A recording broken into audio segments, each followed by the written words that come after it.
প্রভাবিত করতে পারে। একটি আরামদায়ক গ্রিপ সহ কলম ব্যবহার করুন এবং এমন খাতা নির্বাচন করুন যার পৃষ্ঠটি মসৃণ। এতে আপনার লেখার অভিজ্ঞতা ভালো হবে। অক্ষরের গঠন ও অনুশীলন। অনুশীলনের সময় প্রথমে বাংলা স্বরবর্ণ এবং ব্যঞ্জনবর্ণ আলাদা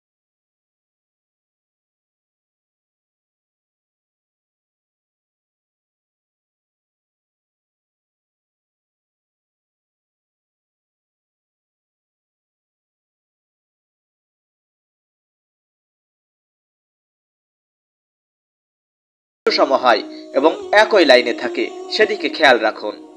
লেখার গতি ও ধারাবাহিকতা। শুধু সুন্দর লেখাই নয়, লেখার গতি বাড়ানোও গুরুত্বপূর্ণ। প্রথমে ধীরে ধীরে লিখুন, পরে ধীরে ধীরে গতি বাড়ানোর চেষ্টা করুন, কিন্তু কখনোই গতি বাড়ানোর জন্য লেখার সৌন্দর্য নষ্ট করবেন না। একটি ব্যালেন্স রাখা খুবই গুরুত্বপূর্ণ। নিয়মিত প্র্যাকটিস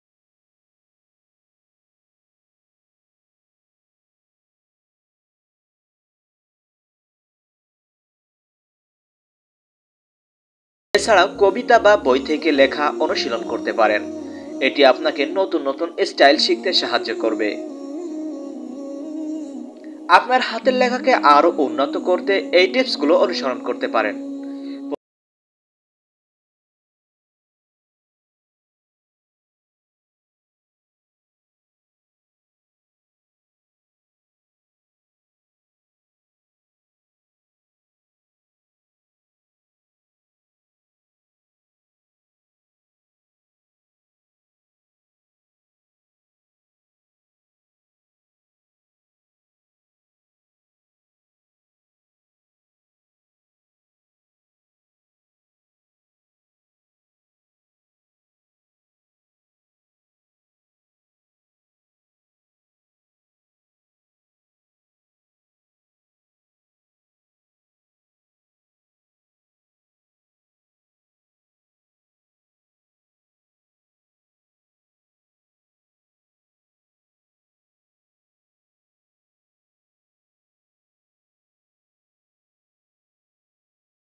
লেখা উন্নত করতে সাহায্য করবে।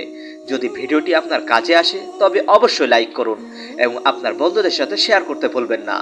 আমাদের চ্যানেলটি সাবস্ক্রাইব করে পাশে থাকা বেল আইকনটি বাজিয়ে দিন। ধন্যবাদ সবাইকে। পরবর্তী ভিডিওটিতে আবার দেখা হবে ইনশাআল্লাহ। আসসালামু আলাইকুম।